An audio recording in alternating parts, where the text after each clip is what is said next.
Sig e Beri.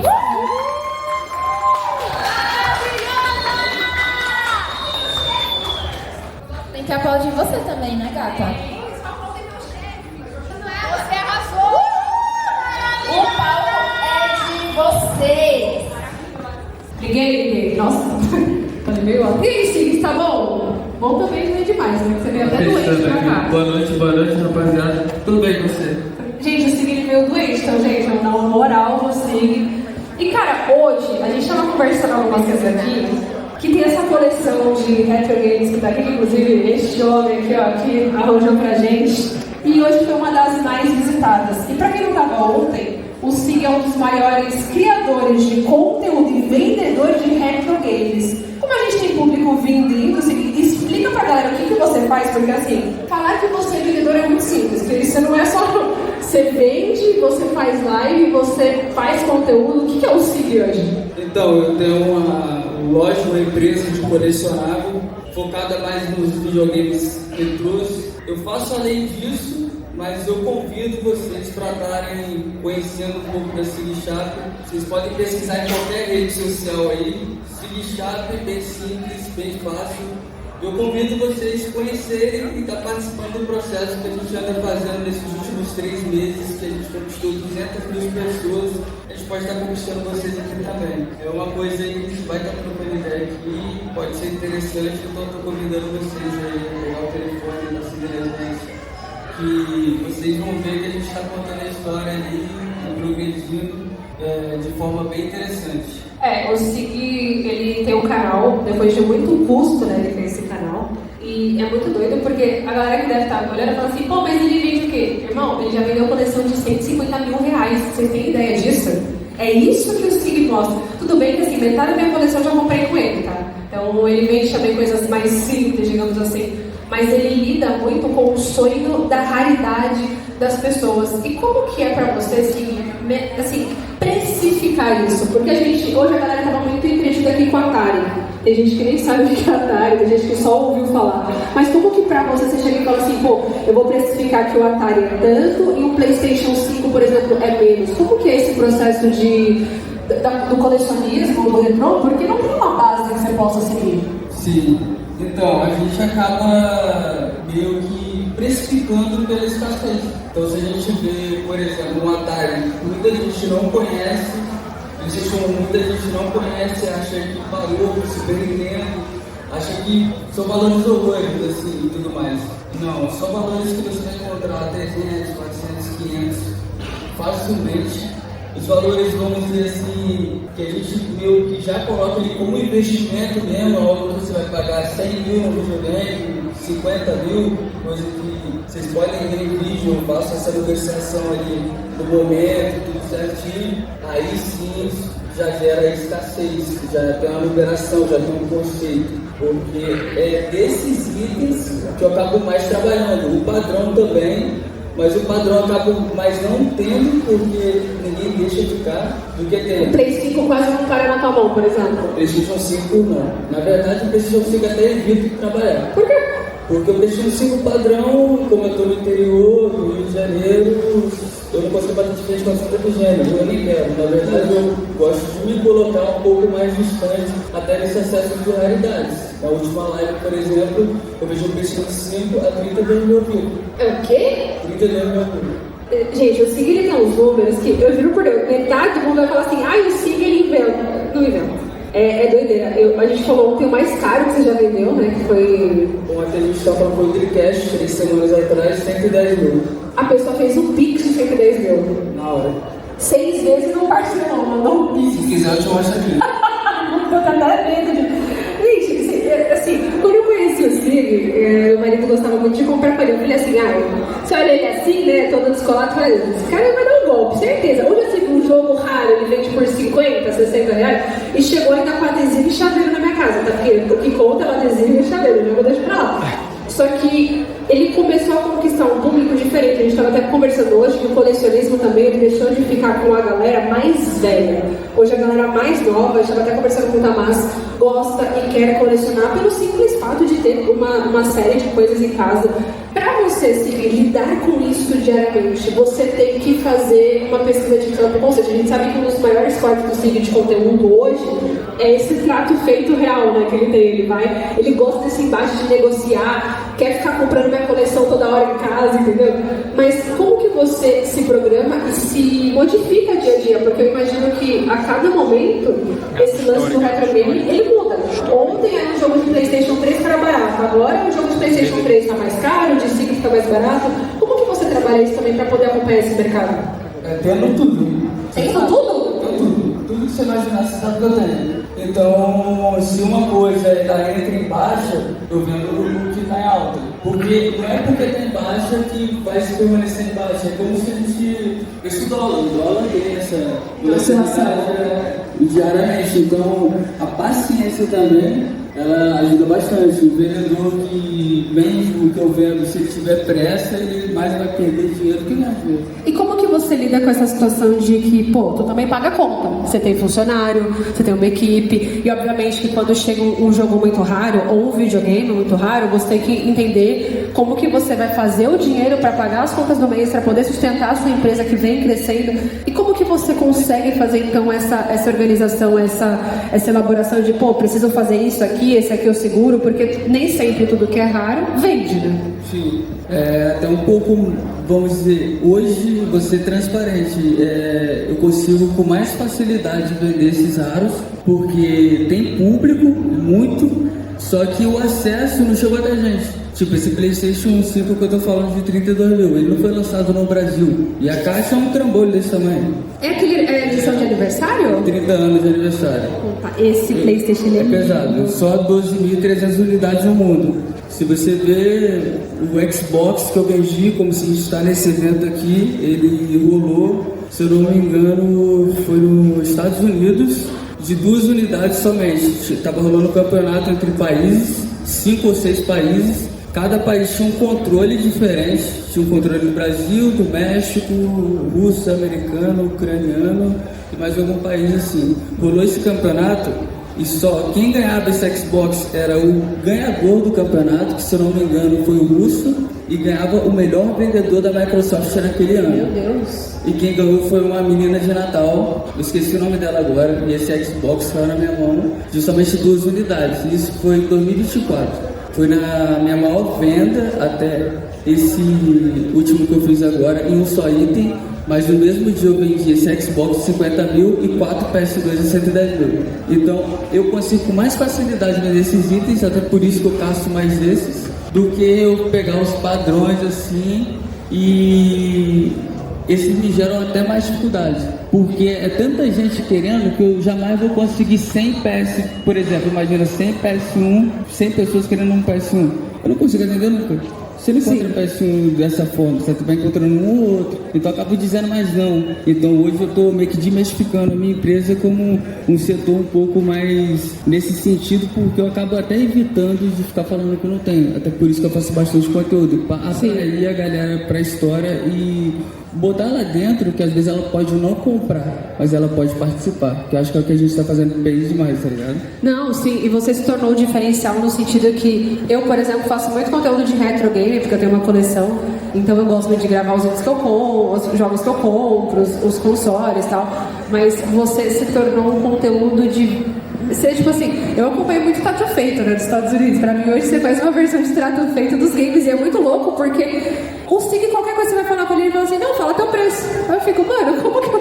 Apesar de achar que eu falando falar teu preço, eu fico, sei lá, 2 coxinhas e uma coca, né? Então, assim, é muito louco o fato que a gente tá entrando, que hoje o retro game, ele tem várias etapas, né? Hoje você tem o colecionismo de coisas antigas, hoje você tem o colecionismo de estátuas, action figures, aí tem essa parte do vendedor, porque o Sig, ele é um dos primeiros a começar a vender. Hoje eu acho que você já tem uma moral muito grande com as pessoas a ponto de te indicarem para as coisas raras e caras, mas agora está tendo muito mais vendedores também dessa área. Como que você vê esse crescimento também de outros outros lojistas, claro, de pessoas que não fazem o conteúdo igual você, mas que vivem, por exemplo, na rua mesmo, com loja, abre porta, faz, entendeu? Faz aquela venda pro pessoal. Como que você vê isso e enxerga essa profissionalização que está acontecendo? Eu acho ótimo. Não quer dizer que aquela loja que ela abre, ela é concorrente. Na verdade, ela pode até trazer mais público e no final todo mundo, querendo ou não, vai se conhecendo. É assim. Você, por exemplo, você me conheceu acho que 5 anos, mas você já conheceu outros vendedores e você caiu pra mim, você não deixou de comprar com eles, então a gente vai movimentando. Eu pelo menos sinto dessa forma. Por isso que eu até não tenho receio de trabalhar tendo bastante concorrente, porque o que eu consigo, aquilo que você acabou de dizer, é bastante indicação, é muitos anos fazendo, é muitos anos viajando o Brasil todo, coisa que eu não vi nenhum vendedor fazer. Você faz esse tour doideira. Se alguém tiver alguma coisa pra vender pro Siga, é só mandar mensagem, que ele vai até a tua casa, ele vai comprar, ele não sai de mão vazia. Você tem, né? Eu tô em São Paulo. Então, não, mas a minha casa tá quietinha. Deixa lá meu negócio, entendeu? Porque eu tenho, hoje eu acho que eu tenho uns 1.500 jogos, 1.500 jogos no total físico. Eu acho que eu tô com uns 16 videogames. De 16 videogames, uns 5 eu já peguei com selo. Videogame mesmo, console eu peguei com Sig. Ele parcela, gente, isso que é o pior. Você tem noção que o Sig parcela? Ele ainda vira pra mim, ele tem a cara de pau de falar assim, como que você quer pagar? Quanto que você... Né? Pô, sei lá, é R$1.000, você quer pagar como? 5 vezes, 6, quer que eu faça cartão? R$1 por dia. Ele é maluco e nisso você vai fazendo ali, ó, uma dívida com o Sig doideira. Só que, ao mesmo tempo, eu acho que foi isso justo que fez eu ter essa proximidade com o Sig, a forma que ele tratou, porque ele tratou o nosso colecionismo da minha casa, ele tratou não só como um número, então ele tratou como algo que é muito importante pra gente, porque é muito importante, a minha coleção pode parecer besta, mas é muito importante pra mim, né? Não que eu fui uma criança, por exemplo, que não teve os videogames, eu tive o PlayStation 1 e tal, mas hoje eu gosto muito desse universo de, pô, deixa eu ver que jogo que era esse. Será que esse jogo é raro? Igual a galera abre cartinha Pokémon. Eu também já tive essa pira, é um vício muito caro, gente, então, pelo amor de Deus. Mas é a mesma pira que eu tenho de ir numa feira e falar assim, pô, esse jogo aqui é legal, esse jogo é raro. O que você tava falando, tipo assim, pô, de parcelar e tudo mais, e disso daí, cara, por que eu gero essa facilidade? Final das contas, a gente é agoniado, vende almoço pra gente sempre dá um jeitinho. E porque eu sinto que os meus sonhos hoje, eu não consigo ter pessoas que fazem o mesmo. E eu sei que é aquilo que você falou, bastante pessoa gostaria de ter. Só que será que consegue ter ainda? Porque ontem mesmo você falou, será que não está elitizando tanto? Sempre foi. Então eu tento gerar essa facilidade porque é uma nostalgia e a maioria das vezes, quando essa pessoa pensa em vender para ter uma prioridade maior, pô, eu já comprei coleção para o cara comprar um apartamento. Hoje eu acho que esse é um ponto que eu até queria falar com você, porque a gente fala muito de aquisição. Vou comprar jogo, vou comprar console, para muitas pessoas ainda mais velhas, né?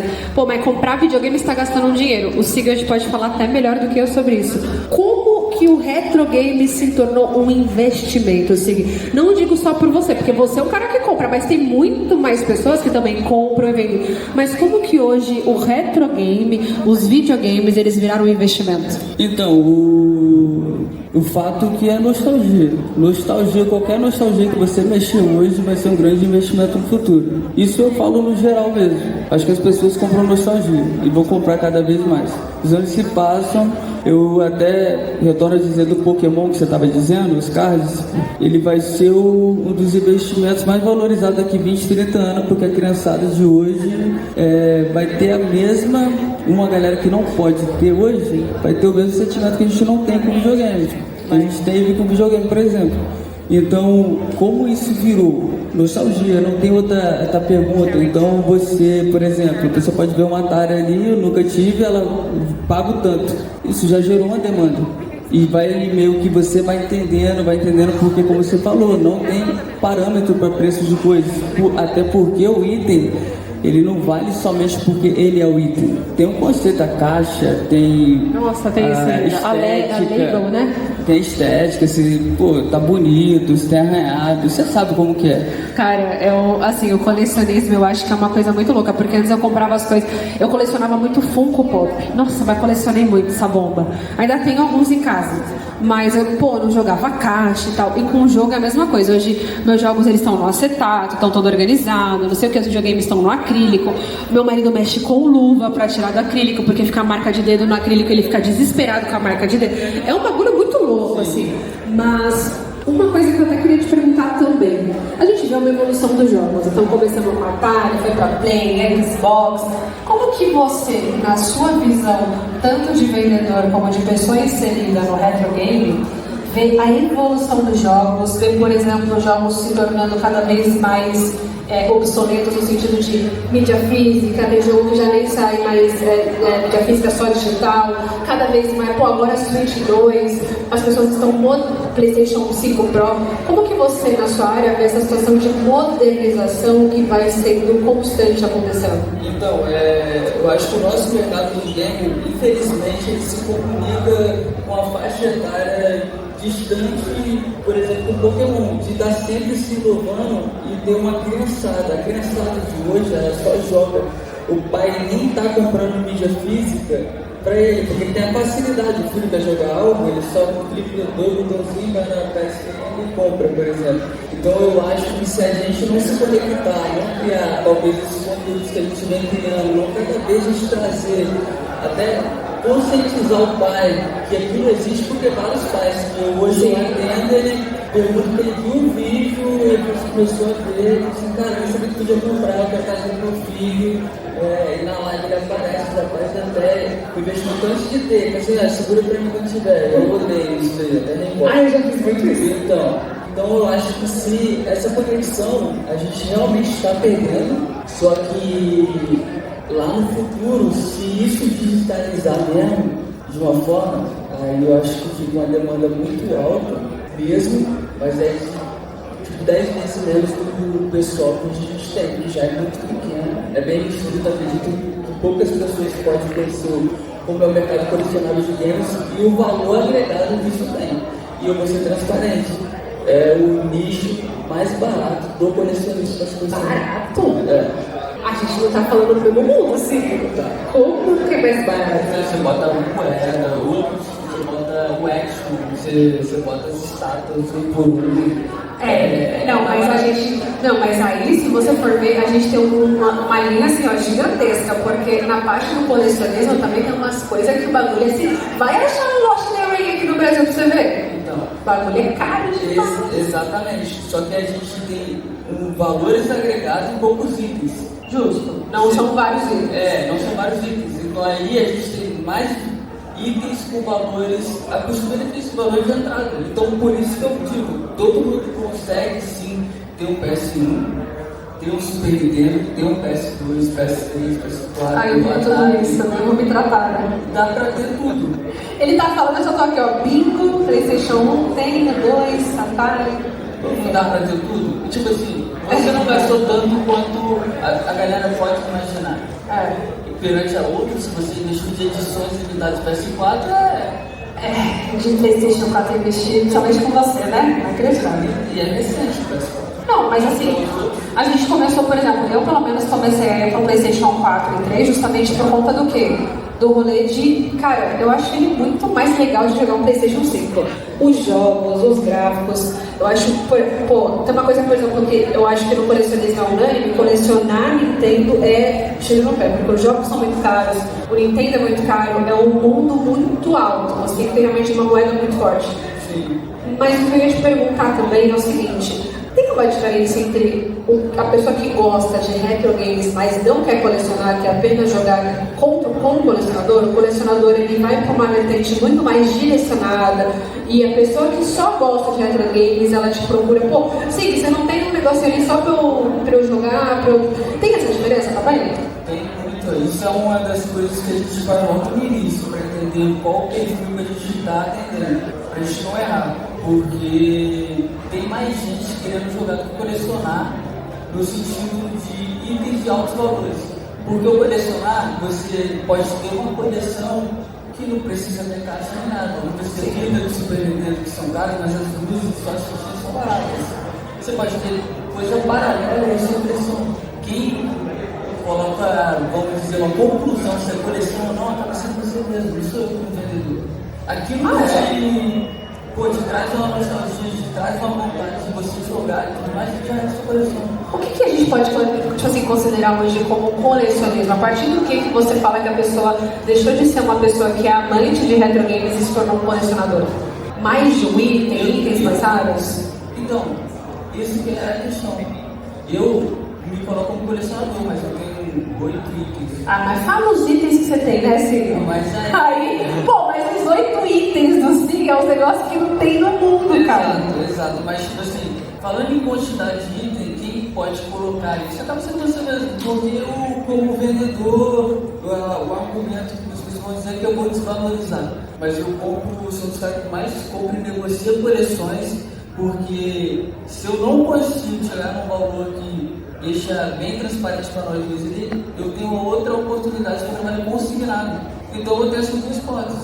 Se você não quer vender esse valor, se já está fazendo tão rápido assim, você pode me entregar e eu te cobro a porcentagem do trabalho. Quem coloca qualquer preço, por exemplo, você pega uma coleção de 1000 itens, mas pega uma coleção de 2 itens. Eu, por exemplo, semana passada peguei uma coleção de um cara que tinha 4 itens. Só que itens normais, é coleção de cara. E aí a gente tem um valor mais acessível. Muito mais assim. Era um PS1 com 2 joguinhos e tinha um acessório. É a coleção do cara. Como que eu vou chegar pra mim, mano? Isso é na coleção, não aceito. Entendeu? Eu consigo comprar. Mas eu consigo, mano, traz pra mim. Porque eu tenho um cliente.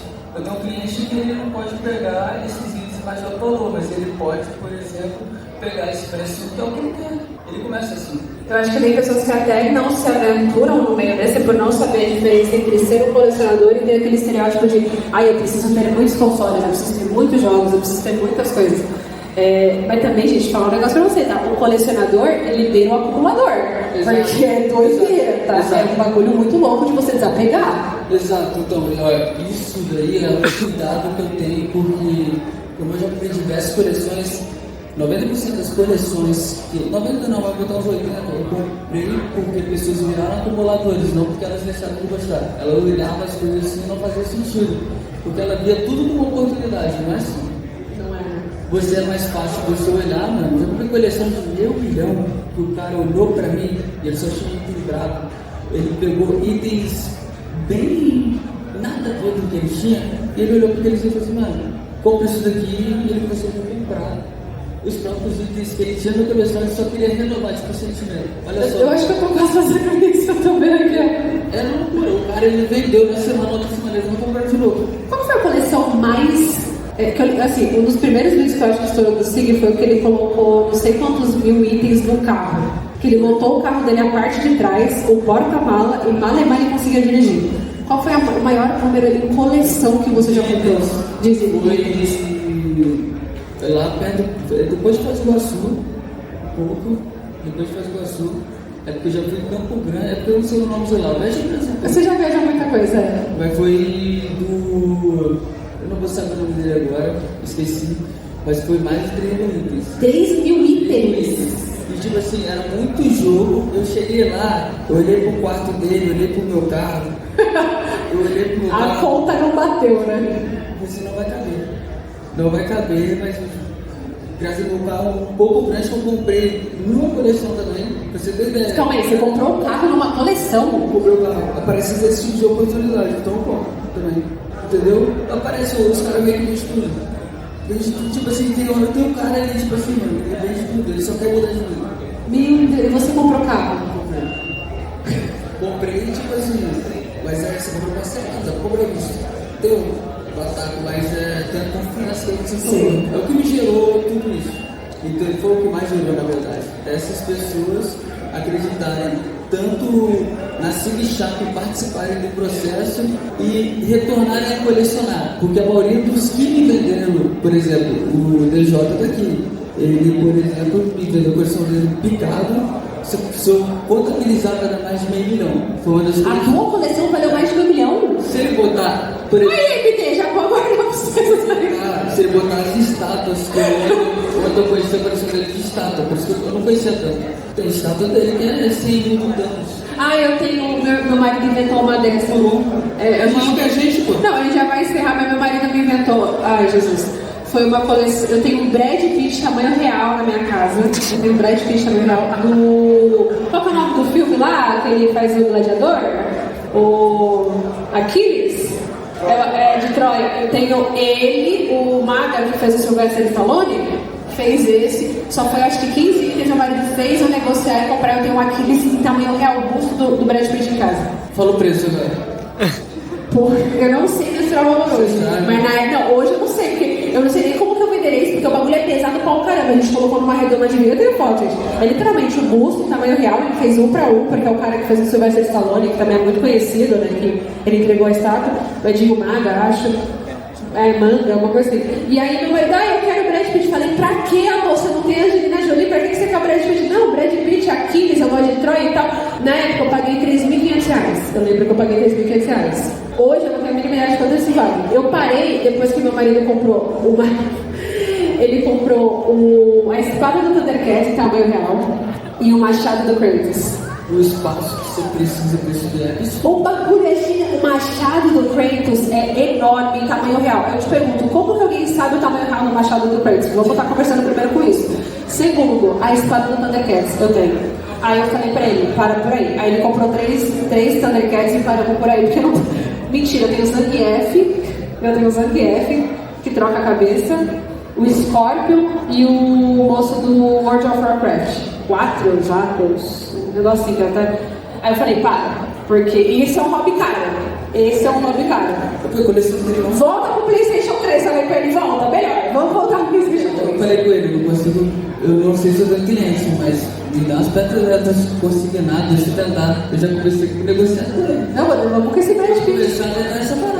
É muito, cara. E tem também uns negócios, né? O colecionismo, porque pelo menos em casa a gente começou a fazer de espada, porque era jogo. Então, meu marido gostava do Street Fighter, então negócio do Street Fighter. Aí ele ama o God of War. Aí comprou a espada, o machado enorme, né? Do Kratos. Aí compramos. Aí, espada do Thundercats. Eu falei, mas se vier o Jasper daqui a pouco, eu vou ter alguma coisa do Jasper. Então, assim, voltamos pro PlayStation 3. Foi onde me lascou. Porque eu fui na maleza do SIG, o cara falou, eu vou fechar a loja. Eu comprei 2 caixas, R$1.000, não sei nem o que veio na caixa. Ele fechou a caixa do PlayStation 3 e falou, faça essas 2 caixas por R$1.000 pra você. Eu falei, eu vou levar, né? Mas veio 5 God of War, 6 não sei o que, veio muito jogo. Pergunta se meu marido quis pegar. E não abriu? Não, ele deixou em casa guardado. Tá guardado aí? Tá. Ele tem jogo lacrado. Eu vou negociar com ele depois. Cara, então assim, é muito. Por isso que eu falo, o colecionismo ele beira o acumulador, no sentido de se você vacilar, você fica nessa, mas eu vou guardar porque valoriza. Eu vou guardar porque daqui a pouco, no início, você vai fazendo 5, 6, 7 itens no meio. E aí ele começa com aquilo. Aí agora eu vou pegar a versão, porque tem essa, né? Nos jogos tem a versão europeia, a versão americana. Agora ele só quer a versão americana, mas chegou uma época que ele também estava pegando jogo asiático. Então eu acho que eu tenho uns 40 jogos asiáticos. Isso que você falou é interessante mesmo, porque tem região. A galera não tinha consciência de tudo bem desbloqueado. Porque todo mundo no Brasil fazia o jeitinho pra vir, né? Então tem o nacional, tem o europeu. Ele só queria fazer mesmo o jeitinho. Tem o nacional, tem o europeu. Tem... Pode falar. Sim. Se a gente perguntar pra eles, vai ficar triste para nós, porque também tem mais de 30. Papo reto, mano. Tipo assim, envolvimento nessa parada de você envolver com videogame assim em si, sobre desbloqueio, por exemplo, a gente volta ali. Eu só conheci assim, eu comecei a conhecer esse mundo em 2020, na pandemia. Eu não sabia nada que era original, nem sabia que isso existia. Você realmente teve essa aquisição de venda muito mais na sua vida, né? Foi muito mais na sua vivência, né? Você não foi buscar, vou fazer isso, vou fazer aquilo. Você foi aprendendo literalmente nas ruas a bater rolo aí, né? Na rua mesmo, no ouro, o que os outros falavam, eu acreditava. Tipo, eu conheci pessoas boas também. Me ajudou bastante. Pessoas que, tipo assim, pode pagar esse preço, que você vai vender esse preço. E talvez um pouco de sorte de Deus é realmente isso que eu vejo na hora, assim, eu caio, não vou conseguir vender. Então, eu encontrei mais pessoas boas que me guiaram do que se eu falasse que eu soubesse o que eu estava fazendo, tô mentindo pra vocês, eu não sabia.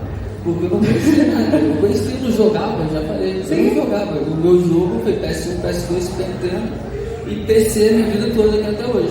Eu não, no PS4, PS5, eu não tenho efetividade, até os jogos em si não te chamarem tanto, me né? deixa curioso. Eu prefiro pegar o Super Nintendo e ligar a TVzinho, o Super Mario World, e até você perder uma vida e te faz retornar. Acho que é o jogo real da vida, é isso. Pior que eu segui assim mesmo, porque às vezes a gente comprava algumas coisas, aí meu marido não sabia o valor, ele virava assim, você sabe isso aqui? Ele sempre falava de boa, não, pô, isso aqui é legal, isso aqui não é legal. Eu acho que isso fez também com que a gente adquirisse tanta coisa do SIG, né? E pra finalizar, amanhã a gente vai estar aqui de novo, amanhã é o último dia, mas o que o SIG ainda não comprou hoje que ele almejar? Você tem um objetivo de, mano, esse jogo aqui eu queria comprar, queria estar ali, eu queria negociar, bater rolo, ou você realmente já conseguiu tudo que você almejou?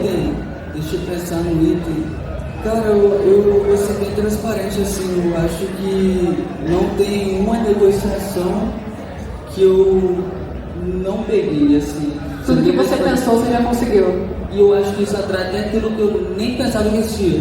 Porque a maioria dos itens que vem acontecendo, eu não tinha conhecimento, a maioria não tem conhecimento porque eu não tenho acesso. É a mesma dificuldade, mas de coração tem duas negociações que eu me arrependo que eu colocaria na minha coleção hoje. Qual? Eu me arrependo de ter vendido. De vender? De vender. Qual? A coleção do PS2 dos automotivos, lacrado, o 5 e o Xbox de 2 unidades. É que o Xbox de 2 unidades dói, né? Falando como colecionador, como vendedor, eu acho que eu consigo atrair tudo que eu quisesse. Mas como colecionador, esses itens não consigo mais.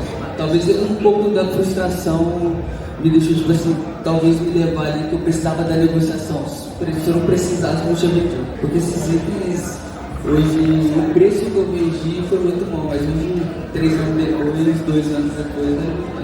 Ele nem vai passar tão cedo na sua mão, né? Assim, isso de novo, né? Dificilmente são as coisas muito raras. Mas é isso, galera. Depois, se alguém quiser parar pra conversar comigo, com o Sig, tamo aí. Amanhã está de volta. Obrigada, Sig. Obrigado por você. Também uma coisa. Parece que eu tô meio mal, tô com a pressão alta, mas ele veio. Eu falei pra ele que não precisava, mas o Sig veio doente. Deixa eu fazer a oportunidade acontecer. Né? Isso nós temos que ficar ligados.